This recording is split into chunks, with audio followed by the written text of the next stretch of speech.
नमस्कार, आप देख रहे हैं इंडिया न्यूज हरियाणा और मैं हूं आपके साथ आयुष चतरान। चलिए अब शुरुआत करते हैं फटाफट खबरों की। वित्त मंत्री निर्मला सीतारमण ने पेश किया मोदी सरकार के आत्मनिर्भर भारत का बजट। स्वास्थ्य के बजट में 137% की बढ़ोतरी, पीएम आत्मनिर्भर स्वास्थ्य भारत योजना का ऐलान।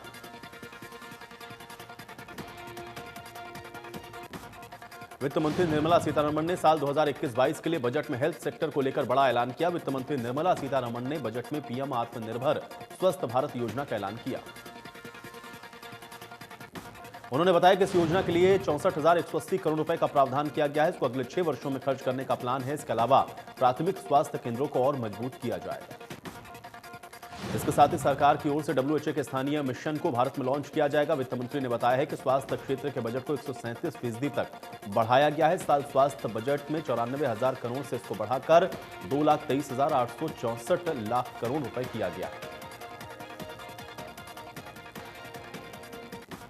वित्त मंत्री ने बताया कि ग्रामीण इलाकों में स्वास्थ्य सेवाओं को बेहतर करने के लिए प्राइमरी से लेकर उच्च स्तर तक की स्वास्थ्य सेवाओं पर बजट में ऐलान फंड को खर्च किया जाएगा। नई बीमारियों पर फोकस होगा। 5,000 ग्रामीण हेल्थ सेंटर, सभी जिलों में जांच केंद्र, क्रिटिकल केयर हॉस्पिटल, ब्लॉक 602 जिलों में national centre for disease control, integrated health info portal को मजबूत बनाया जाएगा।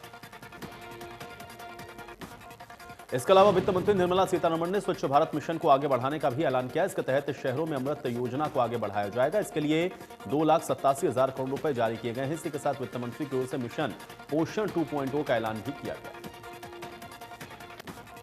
इसके लिए 2,87,000 करोड़ रुपए जारी किए गए। इसी के साथ वित्त मंत्री की ओर से मिशन पोषण 2.0 का ऐलान किया गया।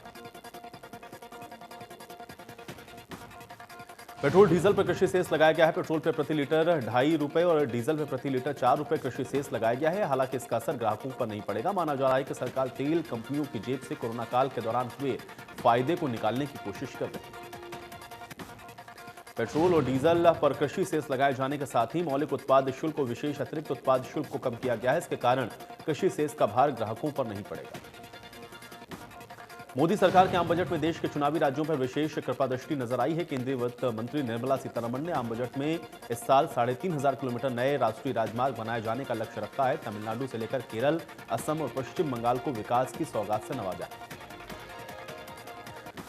टेक्सटाइल पार्क से लेकर हाईवे और इकोनॉमिक कॉरिडोर के ऐलान को तमिलनाडु के राजनीतिक समीकरण को साधने की कोशिश के तौर पर देखा जा रहा है। पश्चिम बंगाल के हाईवे का कायाकल्प करने का भी ऐलान किया गया। निर्मला सीतारमण ने अपने बजट भाषण में बताया, तमिलनाडु में नेशनल हाईवे प्रोजेक्ट बनाए जाएंगे। केरल में 1100 किलोमीटर लंबा नेशनल हाईवे बनाया जाएगा, जिस पर 65,000 करोड़ रुपए खर्च होंगे। इसी के साथ मुंबई कन्याकुमारी इकोनॉमिक कॉरिडोर का निर्माण किया जाएगा। राज्य के इंफ्रास्ट्रक्चर के लिहाज से इसको काफी अहम माना जा रहा है। निर्मला सीतारमण ने पश्चिम बंगाल को भी खास सौगात से नवाजा है। कोलकाता सिलीगुड़ी के लिए भी नेशनल हाईवे प्रोजेक्ट का ऐलान किया है। 25,000 करोड़ रुपए खर्च करके हजारों किलोमीटर के हाईवे बनाए जाएंगे। इसमें कोलकाता सिलीगुड़ी रोड का रिपेयर भी शामिल। वित्त मंत्री निर्मला सीतारमण की ओर से कहा गया है कि 5 फिशिंग हार्बर को आर्थिक गतिविधि के हब के तौर पर विकसित किया जाएगा। तमिलनाडु में फिश लैंडिंग सेंटर का विकास होगा।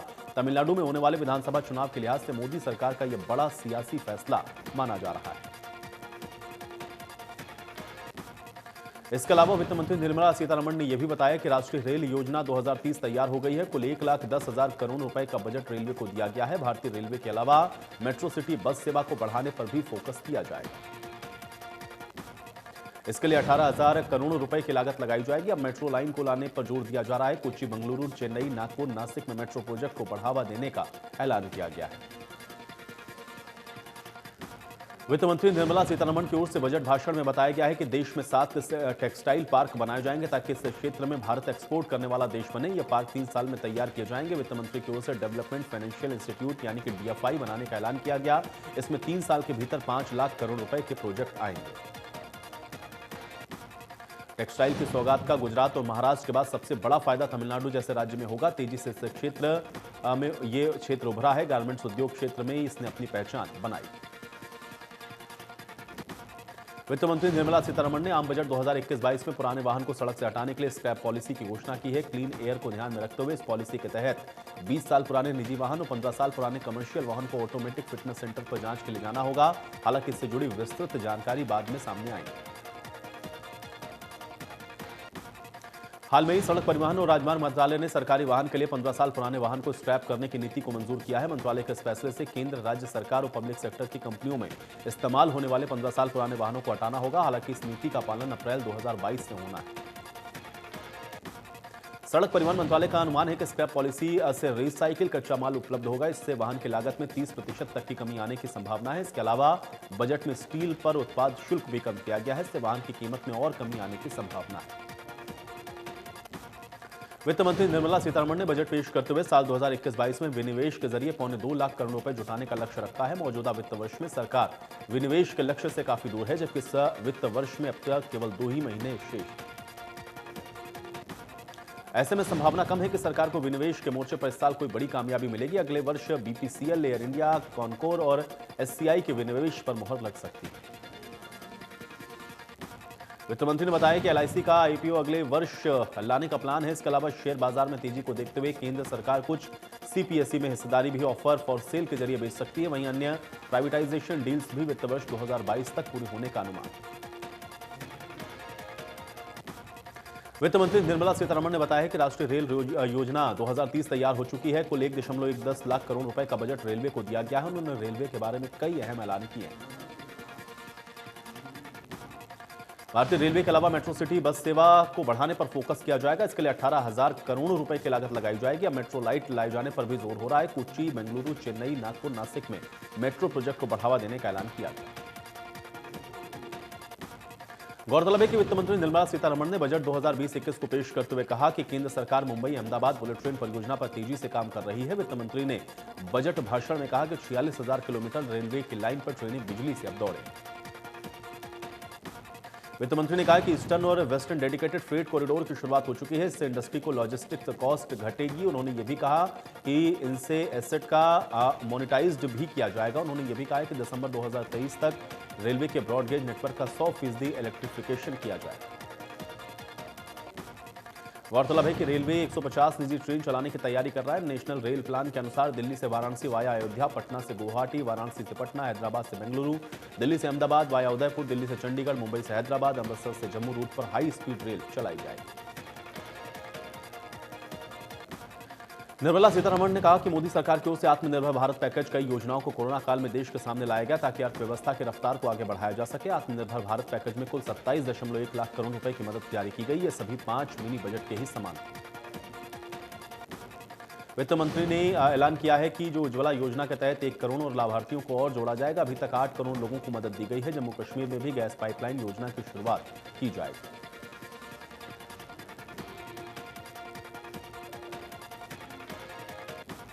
वित्त मंत्री निर्मला सीतारमण ने ऐलान किया है कि देश में करीब 100 नए सैनिक स्कूल बनाए जाएंगे। लेह में केंद्रीय यूनिवर्सिटी बनाए जाने का ऐलान किया गया। वित्त मंत्री ने बताया कि अनुसूचित जाति के 4 करोड़ विद्यार्थियों के लिए 35,000 करोड़ रुपए का ऐलान किया गया है। इसी क्षेत्र में संयुक्त अरब अमीरात के साथ मिलकर स्किल ट्रेनिंग पर काम किया जा रहा है, जिससे लोगों को काम मिल सके। इसमें भारत और जापान मिलकर एक प्रोजेक्ट को चला रहे हैं। वित्त मंत्री निर्मला सीतारमण ने ऐलान किया है कि न्यू स्पेस इंडिया लिमिटेड इस बार PSLV CS51 को लॉन्च करेगा। गगनयान मिशन का मानव रहित पहला लॉन्च इसी साल दिसंबर में होगा।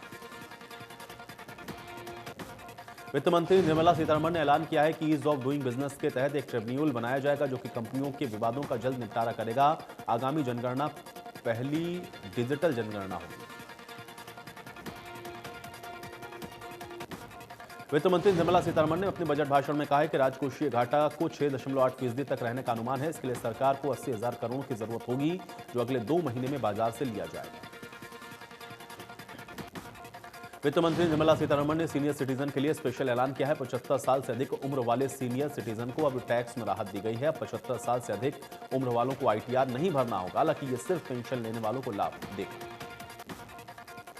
निर्मला सीतारमण ने ऐलान यह भी किया है कि NRI के लोगों को टैक्स भरने में काफी मुश्किलें होती थी, लेकिन अब इस बार उन्हें डबल टैक्स सिस्टम से छूट दी जा रही है। वित्त मंत्री निर्मला सीतारमण ने ऐलान किया है कि स्टार्टअप को जो टैक्स देने में शुरुआती छूट दी गई थी, उसे अब 31 मार्च 2022 तक बढ़ा दिया गया है।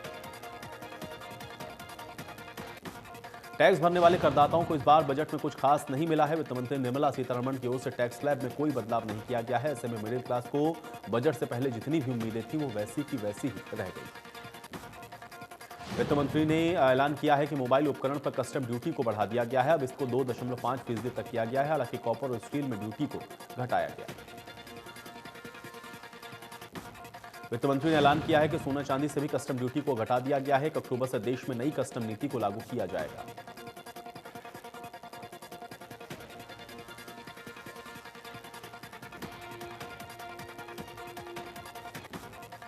वित्त मंत्री निर्मला सीतारमण के बजट घोषणाओं ने बाजार ने इसको हाथों हाथ लिया है। दो सरकारी बैंकों का विनिवेश, एलआईसी और आईपीओ और बैंकों के रिकैपिटलाइजेशन से जुड़ी बजट घोषणाओं के चलते सबसे अधिक उछाल बैंकिंग और वित्त कंपनियों के शेयर में देखा गया।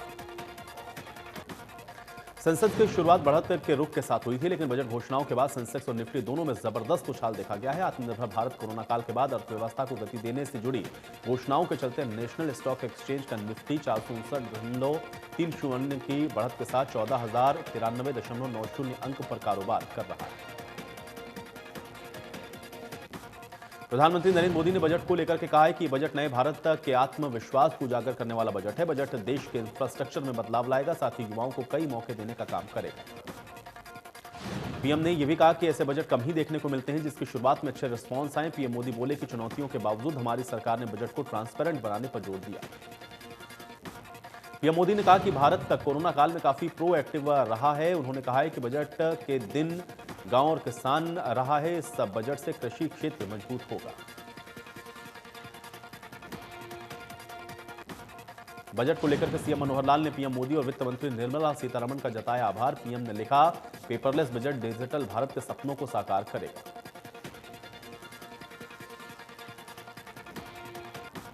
सीएम मनोहर लाल ने बजट को लेकर कहा, कोरोना के दौरान आर्थिक कठिनाई थी, फिर भी संतुलित और लोकहित का यह बजट है। उन्होंने कहा कि आवश्यक चीजों का बजट में ख्याल रखा गया। सीएम ने यह भी कहा कि कृषि के लिए 75,000 करोड़ का प्रावधान है। कपास के किसानों को 25,500 करोड़ का प्रावधान है। पशुपालन और डेयरी के लिए भी बजट में बात की गई। सीएम ने कहा है कि बीमा कंपनियों में प्रत्यक्ष विदेशी निवेश को बढ़ाया जाएगा। बजट संतुलित है, मेड इन इंडिया को ध्यान में रखा गया है। कई सारी वस्तुओं को इस बजट में सस्ता किया गया है। प्रतला में बजट को लेकर किसानों की मिलीजुली प्रतिक्रियाएं देखने को मिली हैं। प्रतला विधायक नयनपाल रावत ने बजट को ऐतिहासिक कहा। उन्होंने इसको आमजन से जुड़ा हुआ बताया। लोगों की माने तो मोदी सरकार बहुत ही अच्छा काम कर रही है और बजट किसानों और मजदूरों के हित में है। हालांकि कुछ लोग मानते हैं कि टैक्स में कोई तब्दीली नहीं की गई है, जबकि टैक्स में राहत देनी चाहिए। सिरसा में भी बजट को लेकर लोगों की मिलीजुली प्रतिक्रियाएं देखने को मिली हैं। लोगों का कहना है कि बजट से उम्मीदें बहुत थी, लेकिन पूरी नहीं हुई। लोगों का कहना है कि रोजगार के अवसर को कैसे बढ़ाया जाए, इसको लेकर कुछ भी नया नहीं है। शिक्षा को लेकर भी कुछ खास नहीं है। 11% जीडीपी का लक्ष्य दूर की कौड़ी दिखता है। वित्त मंत्री को संसद में विपक्ष के विरोध का सामना भी करना पड़ा है। बजट पेश करने के दौरान वित्त मंत्री निर्मला सीतारमण ने जैसे ही कहा, हमारी सरकार किसानों के कल्याण के लिए प्रतिबद्ध है, वैसे ही विपक्षी दल के नेताओं ने लोकसभा में हंगामा शुरू कर दिया। विपक्ष के नेता नारेबाजी करने लगे। दिल्ली में धरना दे रहे किसान की ओर सरकार का ध्यान दिलाते हुए हंगामा करने लगे। विपक्षी सांसदों का हंगामा देखते हुए वित्त मंत्री को कुछ मिनट तक अपना भाषण रोकना पड़ा। इस दौरान विपक्षी दल के नेता कृषि कानून को वापस लेने के नारे लगा रहे। वित्त मंत्री निर्मला सीतारमण ने यह भी कहा कि न्यूनतम समर्थन मूल्य पर किसानों के उत्पाद की प्रक्रिया जारी रहेगी। वित्त मंत्री ने कहा है कि इस साल किसान आज से 1.72 लाख करोड़ रुपए का धान खरीदा गया। गेहूं की चर्चा करते हुए वित्त मंत्री निर्मला सीतारमण ने कहा है कि 2013-14 में किसानों से कुल 33,874 करोड़ रुपए दिए गए, जबकि 2019-20 में यह आंकड़ा बढ़कर 62,000 करोड़ से ज्यादा हो गया। जबकि 2021 में इसमें और भी इजाफा हुआ है। यह आंकड़ा बढ़कर 75,050 करोड़ हो गया। धान की चर्चा करते हुए वित्त मंत्री ने कहा है कि साल 2013-14 में धान के किसानों का लगभग 64,000 करोड़ रुपए की उपज खरीद के एवज में भुगतान किया गया। 19-20 में यह आंकड़ा बढ़कर 1.41 लाख करोड़ हो गया, जबकि 20-21 में यह आंकड़े में और इजाफा देखने को मिला। संसद के अंदर विपक्ष ने लगाए जय जवान जय किसान के नारे। बजट का विरोध करने के लिए काले कपड़े पहनकर पहुंचे कांग्रेस के 2 सांसद। वित्त मंत्री ने कहा, 2022 तक किसानों की आय को करेंगे 2 गुनी, लागत का 1.5 गुना मूल्य देने का लक्ष्य। पलवल जिले के किसानों ने फिर से अपनी मांगों को लेकर धरने पर बैठने के लिए हुंकार भरी है। जिले के अलग अलग गांवों में किसान धरने पर बैठने के लिए रवाना हुए। बावनपाल के अध्यक्ष अरुण झीलदार के नेतृत्व में किसान धरने पर बैठ गए हैं। जहां पर 58 दिन अटोहा मोड़ पर बैठे उसी जगह ये किसान आज फिर से आंदोलन शुरू कर रहे हैं। पलवल पुलिस की तरफ से पूरे क्षेत्र को छावनी में तब्दील कर दिया गया। हालांकि बावजूद इसके किसान नेताओं का आवागमन लगातार जारी है। सोनीपत में जिला कष्ट निवारण समिति की बैठक में हिस्सा लेने पहुंचे कैबिनेट मंत्री मूलचंद शर्मा ने किसान आंदोलन को साजिश करार दिया। उन्होंने कहा कि मोदी की लोकप्रियता कम करने की कोशिश हो रही है। दिल्ली और गाजियाबाद की तमाम सीमाओं पर आज जाम की स्थिति है। जाम की वजह से आनंद विहार से दिल्ली आप नहीं जा सकते हैं। ऐसे में अप्सरा बॉर्डर से आपको जाना पड़ेगा, लेकिन अप्सरा बॉर्डर पर हैवी ट्रैफिक होने से जाम लग गया। जींद में 3 फरवरी को कंडेला गांव में किसान नेताओं के आगमन को लेकर के कंडेला खाप ने पूरी तैयारी कर ली है। प्रदेश भर के खाप नेताओं की सभा में शामिल होने को लेकर के तैयारियों पर कंडेला खाप के प्रधान टेकराम कंडेला ने जानकारी दी। खाप नेता टेकराम कंडेला ने बताया कि 3 फरवरी की सभा से राकेश टिकैत और किसान आंदोलन को और मजबूती मिलेगी। इस सभा के लिए 7 एकड़ का मैदान बनाया गया है और 3 एकड़ में पार्किंग की व्यवस्था रहेगी। कंडेला के चबूते पे खाप प्रतिनिधियों के लिए देसी खाना परोसा जाएगा। उन्होंने कहा कि सारी व्यवस्था खाप के 36 बिरादरी के लोगों की ओर से की गई है। उन्होंने कहा कि किसानों से बातचीत का सिलसिला केंद्र को फिर से शुरू करना चाहिए।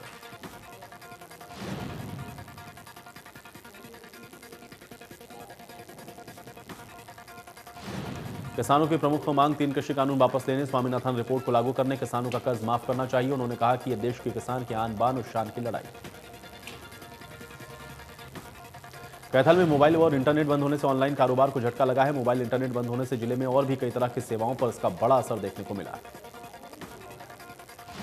पेट्रोल पंप पे, शॉपिंग कॉम्प्लेक्स सहित कई बड़े प्रतिष्ठान पे पेमेंट ऐप का इस्तेमाल से भुगतान होता है। इसके चलते लेन देन पर इसका काफी असर नजर आया। लोगों को कैश ट्रांजैक्शन करना पड़ा है, तो वहीं करीब 20 से 25 लाख रुपए की मोबाइल बैंकिंग भी प्रभावित हुई है। कोरोना के चलते बच्चों की ऑनलाइन पढ़ाई इंटरनेट सेवा बंद होने के चलते नहीं हो सकी।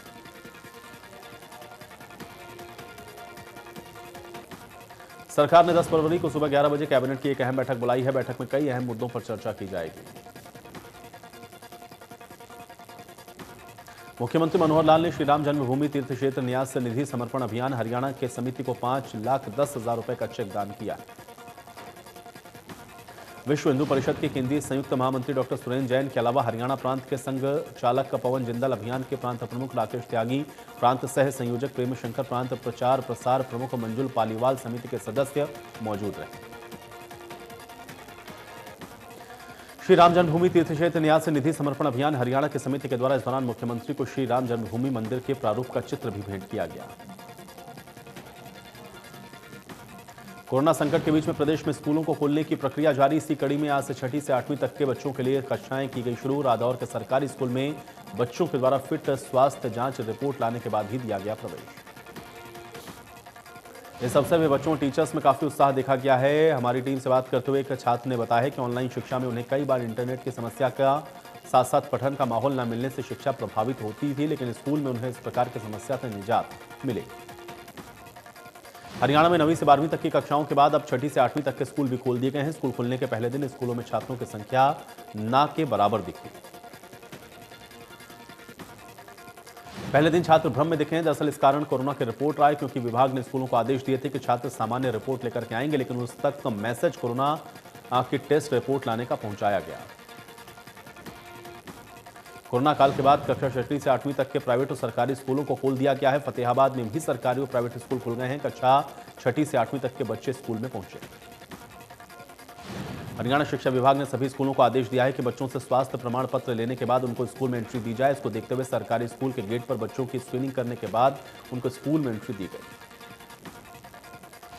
दुलाना में पिछले करीब 1 साल से स्कूल बंद होने के चलते छात्रों को अपने घर में बैठकर ही पढ़ाई करनी पड़ी है। सरकार के आदेश के बाद स्कूल फिर से खुले हैं। 6ठी से 8वीं तक की कक्षाएं लगाने के आदेश दिए गए। कोरोना गाइडलाइन के साथ छात्रों को स्कूल आने की अनुमति दे दी गई है। स्कूल प्रबंधक को भी कोरोना के नियमों का पालन करने को कहा गया है। प्रदेश में 6ठी से लेकर 12वीं तक की कक्षाएं लगनी शुरू हो गई। करीब 1 साल के बाद स्कूल में पहुंचे छात्रों का कहना है कि कोरोना काल के चलते सरकार ने सभी स्कूल कॉलेज को अस्थायी समय के लिए बंद किया था। ऐसे में अब स्कूलों को खोलने का फैसला लिया गया, जो कि सही है। प्रदेश भर में 6ठी से 8वीं तक के सरकारी और प्राइवेट स्कूलों को खोला गया है। इसके बाद स्कूलों में फिर से रौनक लौट आई है। लंबे अंतराल के बाद शिक्षा विभाग ने स्कूल खोले जाने के आदेश दिए हैं। 9वीं से 12वीं तक के स्कूल पहले ही खोल दिए गए। यमुनानगर के अलग अलग स्कूलों में दौरा करने के बाद देखा गया है कि किसी स्कूल में 30 से 35% तक बच्चे स्कूल आए हैं और किसी में 40% तक हाजिरी रही। हरियाणा का चरखी दादरी जिला कोरोना मुक्त हो गया है। सीएमओ सुदर्शन कुमार ने जानकारी देते हुए बताया है कि उपलब्धि पाने वाला ये दूसरा जिला है। स्वास्थ्य विभाग की टीम की उन्होंने तारीफ की। पत्रकार मनदीप पुनिया को गिरफ्तार करने पर बीते दिनों वरिष्ठ पत्रकारों पर देशद्रोह का मामला दर्ज करने के विरोध में फतेहाबाद के पत्रकारों ने प्रधानमंत्री के नाम लघु सचिवालय पहुंचकर ज्ञापन सौंपा। रेवाड़ी में दहेज का एक नया मामला सामने आया। दरअसल सास और पति से परेशान नवविवाहिता ने अपने ससुराल में फंदा लगाकर आत्महत्या कर ली। 21 वर्षीय नवविवाहिता दहेज दानों की बलि चढ़ गई। युवती की सिर्फ 1.5 महीने पहले ही शादी हुई। पीड़ित युवती ने आत्महत्या करने से पहले अपनी बीती एक ऑडियो भी बनाया। युवती के परिजनों की शिकायत पर पुलिस ने केस दर्ज करके मामले की जांच शुरू कर दी। फरीदाबाद में बल्लभगढ़ की बस स्टैंड चौकी पुलिस ने 307 के मामले में पिछले 6 महीने से फरार चल रहे आरोपी को गिरफ्तार किया है। बल्लभगढ़ की कलंदर कॉलोनी में रहने वाला सलमान पिछले 6 महीने से 307 के मामले में फरार चल रहा था। आरोपी बल्लभगढ़ का सबसे बड़ा गांजा तस्कर भी बताया जा रहा है। पुलिस के मुताबिक पीड़ित पक्ष ने जिस आरोपी सलमान की पहचान बताई थी उसको गिरफ्तार किया जा चुका है। पड़ताल जारी है। पड़ोसी देश म्यांमार में तख्ता पलट हो गया है। म्यांमार की सेना ने वास्तविक नेता आंग सान सू और राष्ट्रपति विन मिंट को हिरासत में ले लिया है। 1 साल के लिए इमरजेंसी का ऐलान किया गया है। म्यांमार सैन्य टेलीविजन का कहना है कि सेना ने 1 साल के लिए देश पर नियंत्रण किया है और सेना के कमांडर इन चीफ मिंग आंग हॉइंग के पास सत्ता अब जाती है। म्यांमार सेना का कहना है कि चुनाव धोखाधड़ी के जवाब में तख्ता पलट की कार्रवाई की गई है। इस तख्ता पलट के साथ ही देश के अलग अलग हिस्से में सेना की टुकड़ियां तैनात की गई। भारत की कोरोना वैक्सीन के लिए सभी देश मांग कर रहे हैं। पाकिस्तान में भी भारत में बनी कोरोना वैक्सीन मंगाने के लिए तैयार है। पाकिस्तान के अलावा भारत कई अन्य देशों को भी यह वैक्सीन देगा। पाकिस्तान के लिए भारतीय टीका सस्ता पड़ेगा, जबकि वो किसी और देश से अगर लेगा तो उसको वैक्सीन की ज्यादा कीमत चुकानी पड़ेगी। पाकिस्तान को भारत में बनी कोरोना वैक्सीन अंतर्राष्ट्रीय स्तर पर बनी कोवैक्स एलायंस के जरिए मिलेगी। भारत खाड़ी देशों को भी टीके की आपूर्ति कर रहा है। ओमान को 1 लाख टीके भेजे जा रहे हैं। इस सप्ताह के बाद अफगानिस्तान को 5 लाख डोज भेजे जाएंगे।